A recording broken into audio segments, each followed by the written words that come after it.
بہت سارے مسائل ہمارے سامنے ایسے پیدا ہوئے جو ہم نے نہ پہلے کبھی سنے تھے اور جن کے بارے میں ہم نے کبھی سوچا تک نہیں تھا۔ انہی میں سے ایک بہت بڑا مسئلہ ہمارے سامنے آنے والے دنوں میں پیدا ہونے والا ہے کہ ہم عید کی نماز کیسے پڑھیں گے۔ ہمیشہ تو ہم عید کی نماز عیدگاہ میں پڑھتے تھے جو نبی صلی اللہ علیہ وسلم کی سنت ہے، اور ایک قسم کی اجتماعیت کا بھی اس میں اظہار ہوتا تھا۔ تمام مسلمان عیدگاہ میں جمع ہو کر کے مرد عورت تمام لوگ نماز پڑھتے تھے۔ اس بار لاک ڈاؤن ہے، ہم گھروں کے باہر نہیں نکل سکتے، اتنی بڑی تعداد میں کہیں اکٹھا نہیں ہو سکتے، تو ایسے حالات میں ہم عید کی نماز کہاں پڑھیں؟ کیا ہم عید کی نماز گھر پر پڑھ سکتے ہیں؟ کیا گھر پہ عید کی نماز پڑھنا ضروری ہے؟ اور اگر ہم عید کی نماز گھر پہ پڑھیں گے تو اس کا طریقہ کیا ہوگا؟ اور پھر کیا اس میں ہمیں خطبہ دینا ہوگا یا نہیں دینا ہوگا؟ انشاءاللہ ہم ان تمام سوالات کا آپ کو آج اس ویڈیو میں جواب دینے کی کوشش کریں گے۔ سب سے پہلا مسئلہ آپ یہ یاد رکھیں کہ عید کی نماز کا حکم کیا ہے۔ عید کی نماز یہ سنت ہے، فرض ہے یا کیا ہے؟ تو اس بارے میں صحیح بات یہ ہے کہ عید کی نماز یہ فرض ہے، مردوں کے لیے بھی عورتوں کے لیے بھی۔ نبی صلی اللہ علیہ وسلم نے ہمیشہ اس پر پابندی سے مواظبت فرمائی ہے۔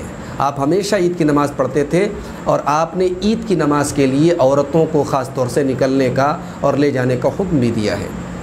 حضرت ام عطیہ رضی اللہ تعالیٰ عنہ کہتی ہیں، صحیح بخاری اور صحیح مسلم کی روایت ہے کہ امرنا ان نخرج العواتق و ذوات الخدور۔ نبی صلی اللہ علیہ وسلم نے حکم دیا، ہمیں حکم دیا گیا کہ ہم کنواری لڑکیوں کو اور پردے والیوں کو جو شادی شدہ بھی ہو گئی ہیں اور جو کنواری لڑکیاں ہیں، تمام عورتوں کو ہم عیدگاہ لے کر کے جائیں، عید کی نماز میں شریک کریں۔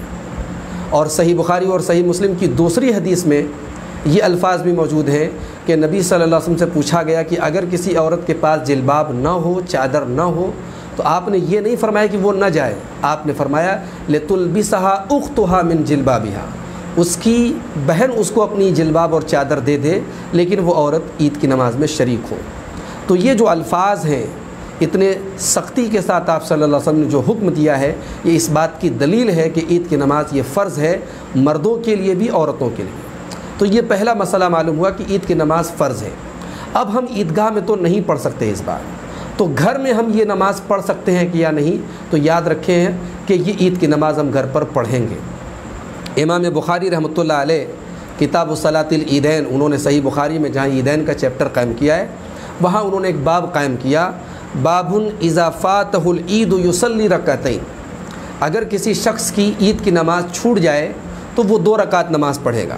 وکذالک النساء، اور عورتوں کی بھی اگر نماز چھوٹ جائے عیدگاہ میں تو وہ 2 رکعت نماز پڑھیں گے۔ ومن کان فی البیوت والقری، اور جو گھروں میں ہو یا جو گاؤں دیہات میں ہو وہ بھی عید کی نماز پڑھے گا، لقول نبی صلی اللہ علیہ وسلم ھذا عیدنا اہل الاسلام، اس لیے کہ آپ صلی اللہ علیہ وسلم نے فرمایا کہ یہ ہماری عید ہے، تمام اہل اسلام کی، تمام مسلمانوں کی عید ہے۔ یعنی امام بخاری کہنا کیا چاہتے ہیں کہ اگر کوئی شخص عیدگاہ گیا اور اتفاق سے جماعت اس کی چھوٹ گئی، لیٹ پہنچا تو وہ شخص بھی عید کی نماز پڑھے گا۔ اسی طریقے سے کوئی بوڑھا ہے، معذور ہے، عیدگاہ نہیں جا سکا، گھر پر ہے، وہ بھی عید کی نماز پڑھے گا۔ کوئی شہر میں نہیں ہے، گاؤں دیہات میں، وہ بھی عید کی نماز پڑھے گا، کیونکہ عید کی نماز سارے لوگوں پر فرض ہے۔ اور امام بخاری نے استدلال کیا ایک حدیث کے ٹکڑے سے کہ اللہ کے نبی نے فرمایا کہ یہ ہم سب کی عید ہے، اہل اسلام کی عید ہے۔ اب ظاہر سی بات ہے کہ اہل اسلام میں چھوٹا بڑا مرد عورت سارے لوگ شامل ہیں۔ اس کے بعد امام بخاری کہتے ہیں کہ وَأَمَرَ أَنَسُ بْنُ مَالِكَ مولاہم ابن ابی عتبہ، حضرت انس بن مالک رضی اللہ تعالیٰ عنہ نے اپنے غلام ابن ابی عتبہ کو حکم دیا بالزاویہ، زاویہ کے اندر، یہ زاویہ جو ہے یہ بصرہ سے 2 فرسخ کی دوری پر ایک گاؤں کا نام ہے، تو زاویہ میں حضرت انس بن مالک نے اپنے غلام کو حکم دیا فجمع اہلہ وبیتہ، اور آپ نے اپنے گھر والوں کو اور اپنے بیویوں کو سب کو اکٹھا کیا، فصلاہ بصلاۃ اہل مصر، تو غلام نے نماز پڑھائی جیسے شہر والے نماز پڑھتے ہیں عید کی نماز، ویسی نماز پڑھائی، وہ تکبیرہم، اور جیسے وہ اپنی نماز میں زائد تکبیرات بولتے ہیں ویسے گاؤں میں حضرت انس کے غلام نے ان کو نماز پڑھا۔ اس سے کیا معلوم ہوا؟ اس سے یہ معلوم ہوا امام بخاری اصل میں ان لوگوں کا رد کرنا چاہتے ہیں، اس موقف کا رد کرنا چاہتے ہیں جو عید کی نماز کے لیے شہر کی شرط لگاتے ہیں۔ امام بخاری کہنا چاہ رہے ہیں نہیں، گاؤں کے اندر بھی جو لوگ رہیں گے وہ بھی عید کی نماز پڑھیں گے۔ اس کے بعد امام بخاری اکرمہ، حضرت اکرمہ رحمۃ اللہ علیہ کا ایک اثر نقل کرتے ہیں، کہتے ہیں اہل السواد یجتمعون فی العید یصلون رکعتین، گاؤں والے بھی عید کے موقع پر اکٹھا ہوں گے اور 2 رکعت نماز پڑھیں گے، کما یصنع الامام، جیسے شہر کے اندر جو لوگوں کا امام ہوتا ہے وہ کرتا ہے۔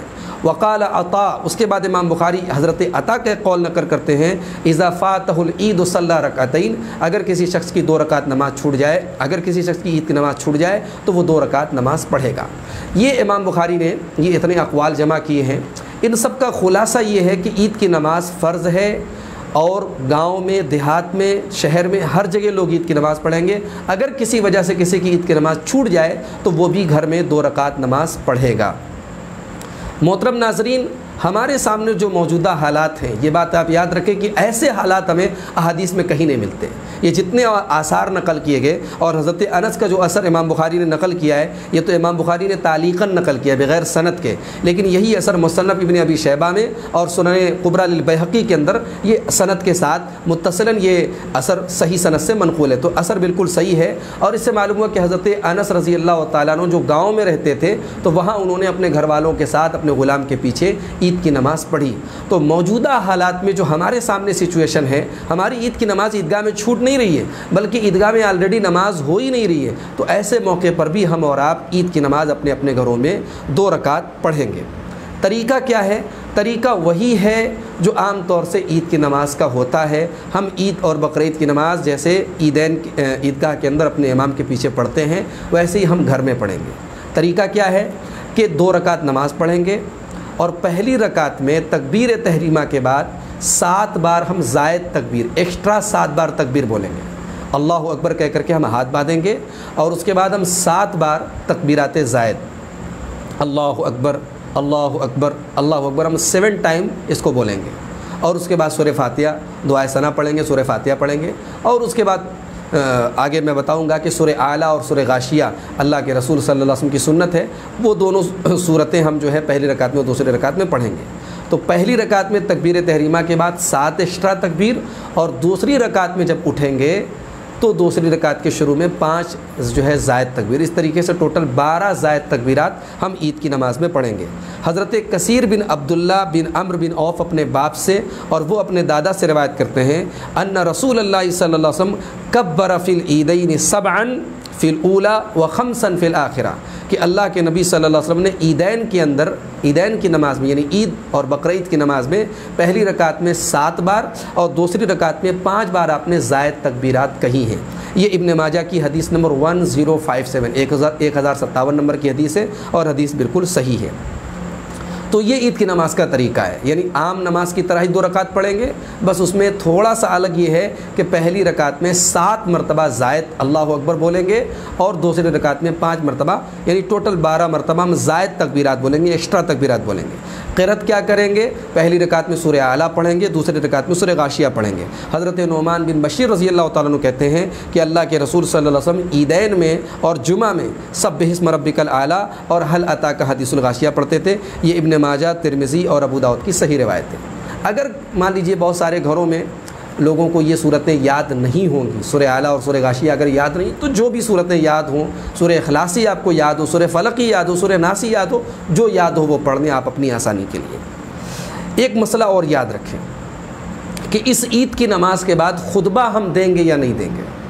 تو دیکھیے ایک بات یہ یاد رکھیے کہ خطبہ جو ہے وہ عیدین میں شرط نہیں ہے، جیسے جمعہ کی نماز کے لیے خطبہ شرط ہے، لیکن عیدین کی نماز میں خطبہ سنت ہے، دیا جائے تو بہتر ہے، نہیں دیا گیا تو ایسا نہیں کہ عید کی نماز نہیں ہوگی۔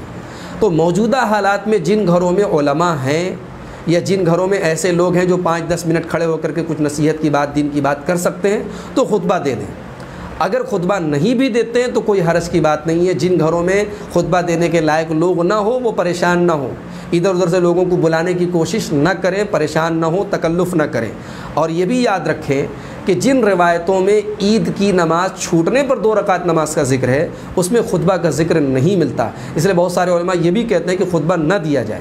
لیکن بہرحال جیسے خطبے کا ذکر نہیں ملتا ویسے یہ بھی ذکر نہیں ملتا کہ خطبہ نہیں دیا گیا، اس لیے بہرحال جائز ہے اگر کسی گھر میں خطبہ دینے کے لائق لوگ ہیں یا علماء موجود ہیں خطبہ دے لیں، لیکن اگر خطبہ نہیں دیا گیا تو کوئی حرج کی بات نہیں ہے۔ باقی جو عید کے دن کی سنتیں ہیں، غسل کرنا، اچھے کپڑے پہننا، ان تمام سنتوں پر عمل کریں اور تکبیر کے کلمات سے اپنی زبانوں کو تر رکھیں۔ اللہ تعالیٰ سورہ بقرہ کی آیت نمبر 185 میں کہتا ہے وَلِتُكْمِلُوا الْعِدَّةَ وَلِتُكَبِّرُوا اللَّهَ عَلَى مَا هَدَاكُمْ وَلَعَلَّكُمْ تَشْكُرُونَ۔ جب تم یہ گنتی پوری کر لو تو اللہ کی تکبیر بیان کرو، اللہ کی بڑائی بیان کرو جو نعمت اس نے تم کو دی ہے، اور تاکہ تم اس کا شکر ادا کرو۔ لہٰذا اللہ اکبر لا الہ الا اللہ واللہ اکبر وللہ الحمد، یہ جو تکبیر کے کلمات ہیں ان کو ہم گھر میں بھی عید کی نماز کے پہلے ہم اس کو پڑھتے رہیں گے، دہراتے رہیں گے۔